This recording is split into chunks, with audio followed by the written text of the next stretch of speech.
Welcome to Dreadful Dreams Today. For several years, I've worked at an office building in the center of town. It's an online news and journalist company, and I'm one of the web developers.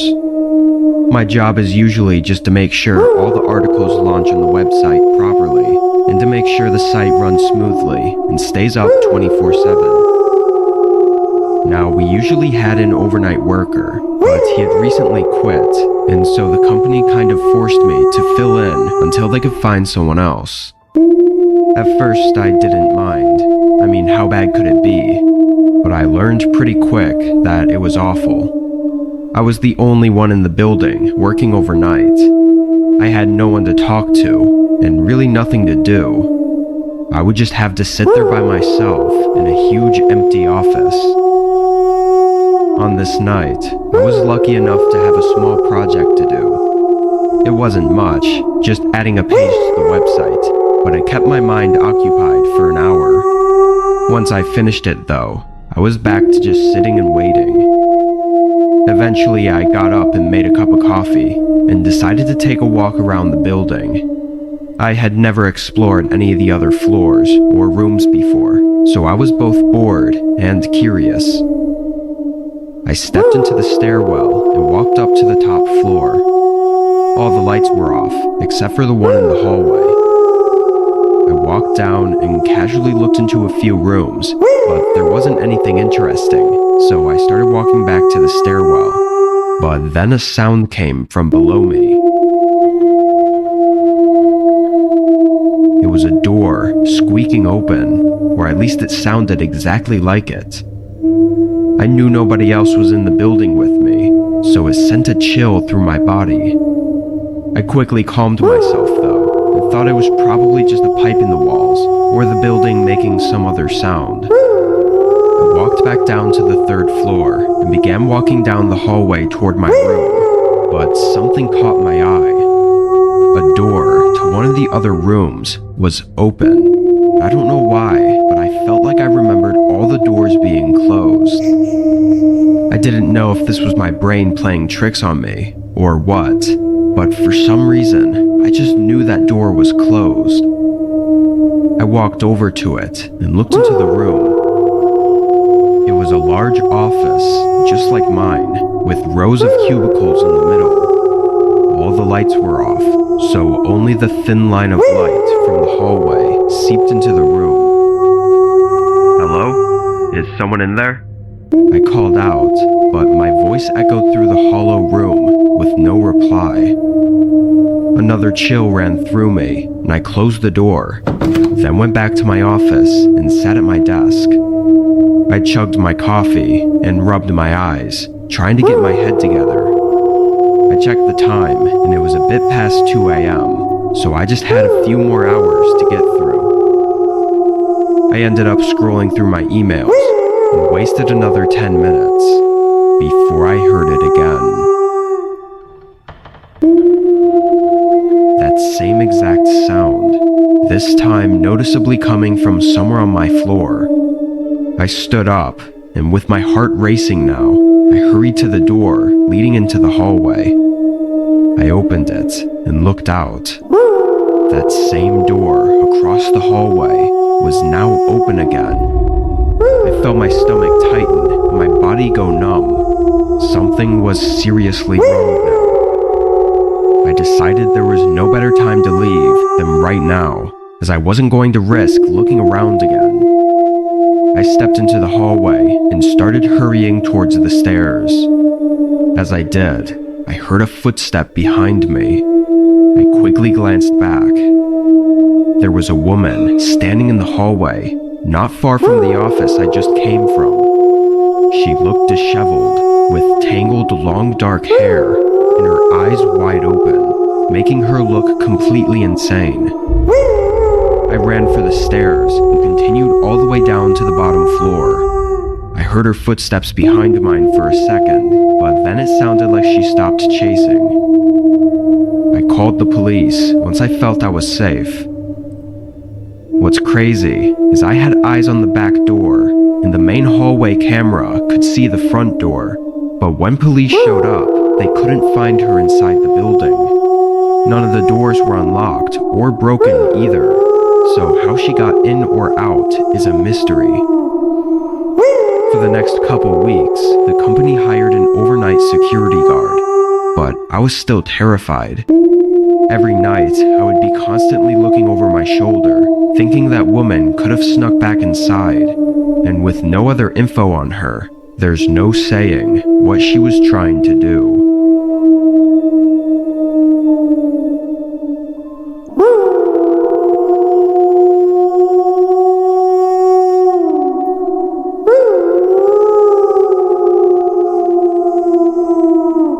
This happened a few years ago.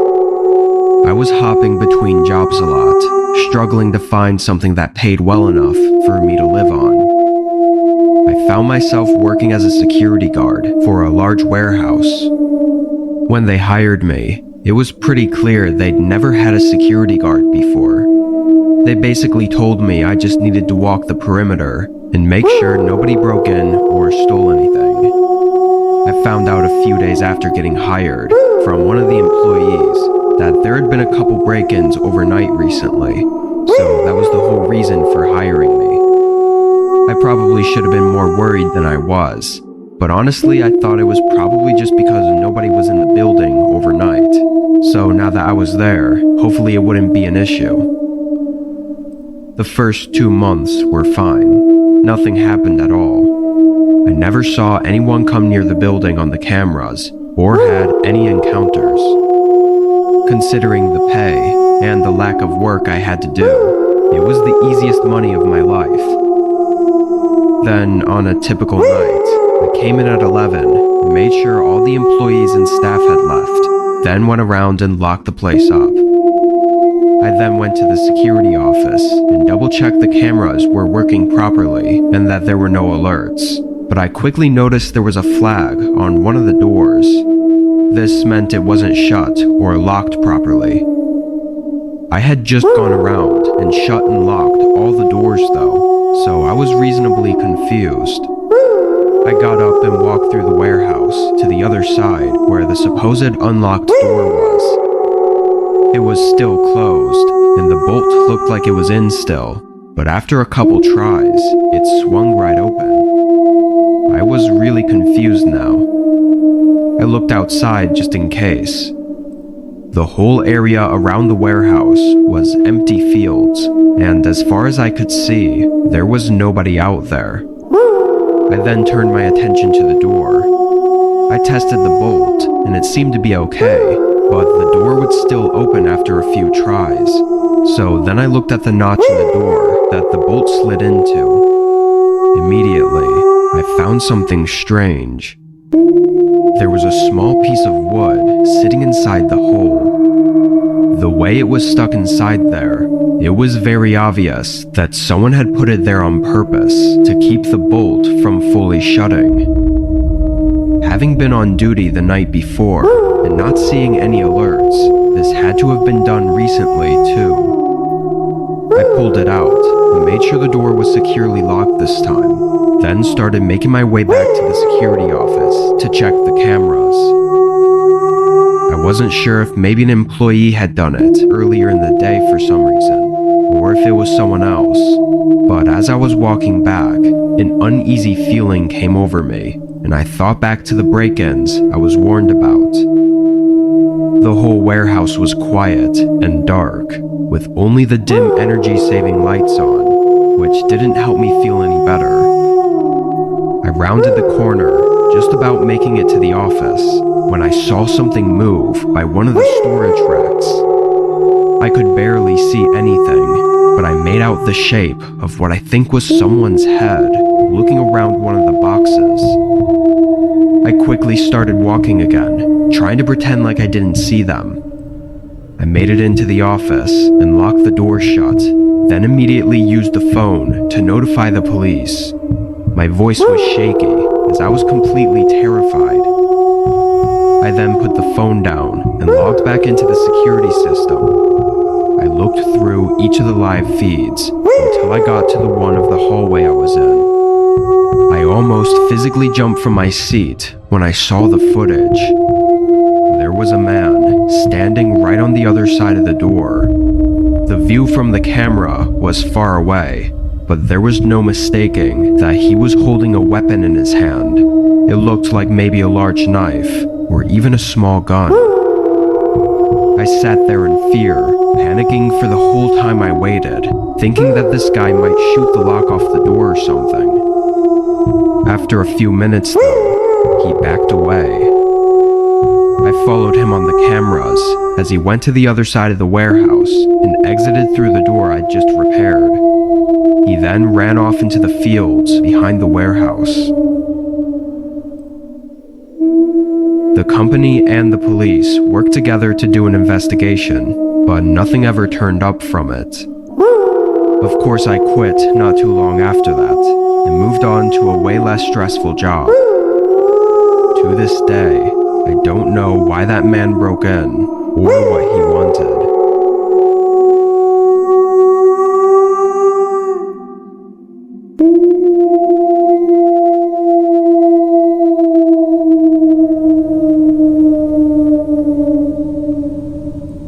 I work at a small retail store. It shouldn't be any surprise to hear that I hate it there. The work, the customers, even some of the co-workers. But it's my first job, and really the only one I was able to get with no experience.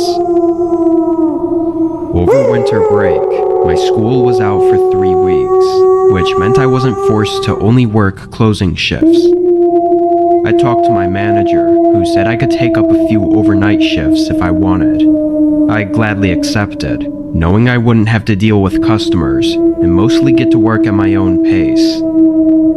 I knew the overnight manager, Chris, and when I came in for my first overnight, he showed me what to get done and left me to do it.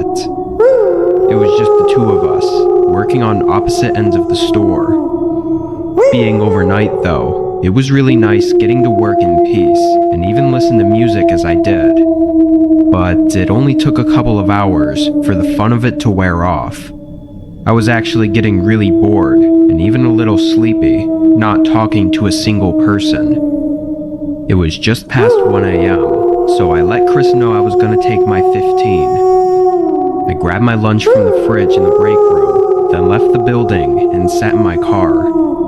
I scarfed down my food, hoping to have 10 minutes for a quick nap. But before I rested my eyes, I noticed someone standing next to the building.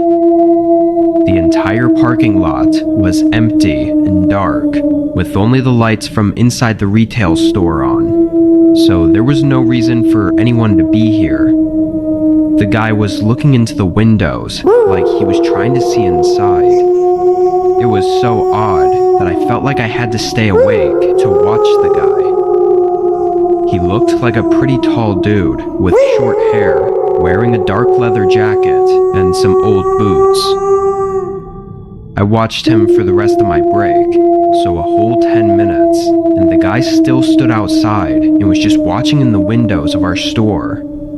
Having the clock back in though, I got out and started walking toward the front doors. I was walking fast, hoping to slip by without the guy having a chance to stop me. But before I even got halfway through the parking lot, he spun around and looked at me. His eyes were dead and sleepless, and he had a blank face. I kept walking, trying to make it to the door, but the guy immediately started walking over to me. He was maybe 10 feet away as I came up and started unlocking the door, and he called out to me as I hurried inside and locked it behind me. I just ignored him out of a gut feeling that he was up to no good. Maybe it was harsh of me to not at least see what he wanted, but at the time, I just had a really bad feeling about him. I made my way to the back to use the bathroom, then was back on the sales floor a few minutes later. I wanted to get back to work, but I felt tempted to check on the front windows and see if the guy was still creeping around out there. So I walked up to the front, expecting to see his creepy eyes staring through the window, but he wasn't there, not even anywhere in the parking lot. I figured he left for good, so I went back to the aisle I was working in. Another few minutes went by. It was probably 1:30 by now, when suddenly the alarm sounded through the building. I knew exactly what it was right away. It was the back door that was in the storage area of the building. Sometimes the managers would toss stuff in the dumpster out back and accidentally trip the alarm. But with only Chris working, it seemed really unlikely. I started making my way to the back of the store, but the closer I got to the doors to the storage room, the more the bad feeling crept up inside of me. If it was Chris, surely he would have shut off the alarm by now. Then I got to the back, and just before I entered, I heard a bunch of thuds coming from the other side. I quickly pushed open the door, and the sound stopped. Down the large hallway, I could see the back door wide open, and there was no sign of Chris anywhere. "Chris?" I called out. He didn't respond, but instead, a moment later, a head peered around the corner on the other end of the hallway. I recognized that man's creepy dead look right away, and felt my whole body tense up.